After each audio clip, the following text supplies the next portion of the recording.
I wanted to start this next section. I didn't want to try to cram this explanation of this one into such a short few seconds that I had left. Now, carbon, we know, forms double bonds with and triple bonds, and silicon does not. So carbon dioxide is a discrete molecule. Okay? And here's an example of that as dry ice.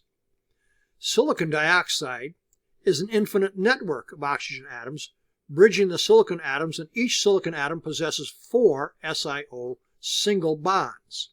And so it becomes like this. And that's why you have the quartz structure that you have. It can go as fine as sand, or it can go all the way to these glass-type particles.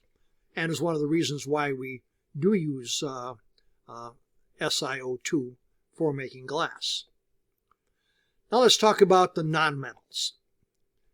The nonmetals, first of all, we have hydrogen, then carbon, nitrogen, phosphorus, astatine, oxygen, sulfur, selenium, fluorine, chlorine, bromine, iodine, and then xenon.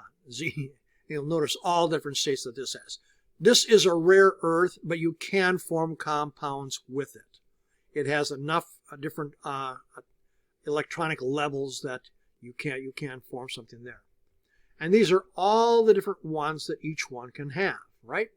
All the different oxidation numbers in their ionic or covalent form. So first of all, let's talk about carbon. Diamond and graphite are two very different forms of carbon. You have the crystal structure of a diamond, and you can see that it's covalent bonds, three-dimensional tetrahedrons. Crystal structure of graphite is just all planes. Okay? And what you'll notice that the ones underneath this in terms of carbon, we talked about those already, where they form sort of a modified plate structure where they go up and down, and it's that variation that gives them the ability on those other ones. Just going back to that, if I can get it back fairly quickly, right here, where you have this up and down motion like this, that makes these, unlike this, suitable for making the chips for the computers. Now, carbon has, in the graphite form, has unhybridized p orbitals. The p orbital is perpendicular to plane, and two of the many resonance forms of graphite are shown here. Here is another type of structure, and this is C80. This is Buckminster fullerene. Okay, it's icosahedral. In other words, you have the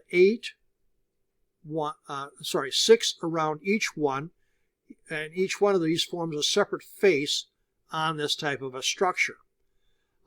Buckminster Fuller essentially was one who created different habitats using this type of an approach, where essentially it would be half of this would be a geodome that he would create. And so some bright young chemist actually made one of these and named it after him. Graphene, carbon nanotubes are both allotropes of carbon. And these are different forms that people have made in order to get specific properties out of carbon. Then we'll talk about phosphorus. White phosphorus bursts into flame in air, so it has to be stored in water. The structure of white phosphorus consists of P4 molecules arranged in a tetrahedron. Red phosphorus is much less reactive. It's got another bond between two of these tetrahedrons. So it's more of a polymer than this one, and it takes more energy to break this apart. Okay, so the structure of red are these networks right here. This is the more reactive one. Here you have sulfur. Sulfur allotropes show 8-membered rings. Usually it's sulfur has an S sub 8. So it could be individual rings, it could be chains, it could be different configurations that are open or not. But very, very long ones will form at higher temperatures, and these have a different color associated with them as well. Let's talk about the hydrogens. As we talked about earlier, when we were producing the sodium salt, sodium not as a salt, from sodium salt we were producing the sodium metal, we were getting other materials from there as well. Electrolysis can allow us to produce hydrogen and also to produce oxygen. This should be, is this? Oh, of hydrogen. Okay, yes. So this is how a commercial way of producing hydrogen and oxygen. I'm sorry, I was thinking we were going to be talking about halogens next. And the reaction with iron with an acid produces hydrogen. We saw that already in the lab. Our space fleet, we had liquid hydrogen and liquid oxygen. They were combined in a controlled manner to allow spaceships to launch. And they had two very large tanks containing the liquids of these. Now we're talking about ammonia. This is a central figure with hydrogens associated on each one of them with a lone pair of electrons here. You also you can make other substitutes on that ammonia where you can replace one of the hydrogens with a chlorine atom. So this is a chloramine. And then here you have hydrazine. Hydrazine, by the way, if you ever watched The Martian, realize that this is a very flammable material as well. And you can burn this to generate water. That's what he did to generate what he needed to survive on the Martian planet. Let's talk about carbonates now. Rather than just carbon itself, we have stalactites and stalagmites. These are cave formations. We have a lot of those in the Missouri area. And you, I'm sure, have visited and seen some of them. Also, we did this experiment as well, where we reacted calcium carbonate with hydrochloric acid, where we got the evolution of a whole lot of carbon dioxide. Not only for that one, but there's also a lot of calcium carbonate, and the bicarbonates and all of that are also very handy for baking and other applications. Okay, now nitrogen. All living organisms require nitrogen. This right here is the nitrogen cycle, where you have the atmospheric nitrogen N2, and up in the atmosphere, nitrogen is the first most common element up there in our atmosphere, right? Oxygen being second. However, in the Earth's crust, nitrogen comes down all the way, let me see, where is that? 31.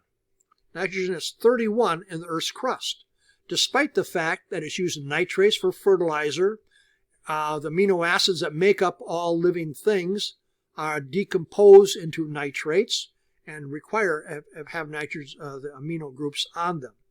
So this right here is the nitrogen cycle that occurs for nitrogen in the atmosphere to ammonia and all the other places. Now, as I mentioned, nitrogen is the most common element in the atmosphere and the 31st most common in the crust. The Haber process is one where it's the main industrial process used to produce ammonia from nitrogen and hydrogen. So they take the hydrogen and the nitrogen that we have in a commercial setting, and they use the Haber process to produce ammonia. And ammonia is useful in and of itself, but then Ostwald process is used to convert that ammonia into nitric acid. And both ammonia and nitric acid are major industrial chemicals. So these are the names of those processes by which they are converted. And there are several of these type of things that are not in your book, but that are, I wanted to make certain that you had access to them so you could have an intelligent conversation with someone about these at any other time. Nitrous oxide, N2O, is an anesthetic, and it has these two molecular ones. We talked about that resonance way back when we were talking about the molecular forms. Also, this is NO, and this is N2O2, right? And this absorbs light, this does not. And this is the equilibrium back and forth between these two, because this lone electron here can form a bond or not form a bond based upon how things react here, okay? And then here's dinitrogen trioxide, N2O3. This only exists in liquid and solid states. It does not exist as a gas, okay? And it has these molecular structures in resonance with each other. Okay? Essentially, you have a double bond here. Here you have a single bond. Here you've got a double bond. Here you've got a double bond. Here you've got a single bond. So it's this double bond right here and single bond that are alternating positions. Here you've got the reaction of copper metal with concentrated nitric acid to form copper nitrate. And the brown fumes is the NO2. Here you've got N2O4, okay, on this side. And you've got the NO2 on this side. And this is the resonance structure that goes back and forth between these, right? Here you've got N2O5, and that has this type of a structure here, okay? So let's talk about phosphorus. Phosphorus is in the same group as nitrogen, and this is P4S3. This is the component of the strike anywhere matches. The combination of the sulfur helps give it the smell you remember. And this is the phosphorus. So when you have the strike anywhere matches, it doesn't take much to break the bonds and you have that flame take. The phosphorus is exposed and gives you the flame. This is P4O6, okay? Normally, this would be tetraphosphoro hexaoxide, right? But unfortunately, due to the strange ways things that happen, this one right here is actually called phosphorus trioxide. Okay, so it would be P2O3 is what it was named for, because they didn't really understand the molecular structure back when they were first naming these. So this right here is actually called phosphorus trioxide, and this is the anhydride of phosphoric acid, and it's a ligand for transition metals. A very important use for that. We'll talk about later when we about that in chapter 19.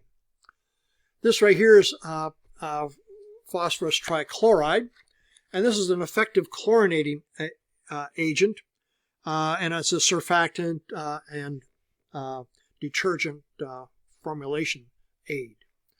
This is PCl5, and you can see that essentially what has happened is you've added two more chlorines to this particular one. So let's talk about oxygen. O2 we know all about, right? The symbol structure, double bond between the two oxygens. There's also ozone, O3. This particular one has this type of a structure, and it's a fairly short-lived structure. When lightning strikes, or you've got your electrolysis machines at home that are purifying your air, ozone is one of the gases that is produced and has a very distinctive smell to it. Calcium oxide has very many industrial uses, and it has an interesting property. When you heat it, it gives a very, very intense white light. Zinc oxide is what we use to protect us from sunburn. By the way, if you want to take zinc, you take zinc citrate. That's available. This right here is going to stay on the outside of your skin. Zinc oxide is not the form that you can take internally. It's not bioavailable. And that'll do it for this section.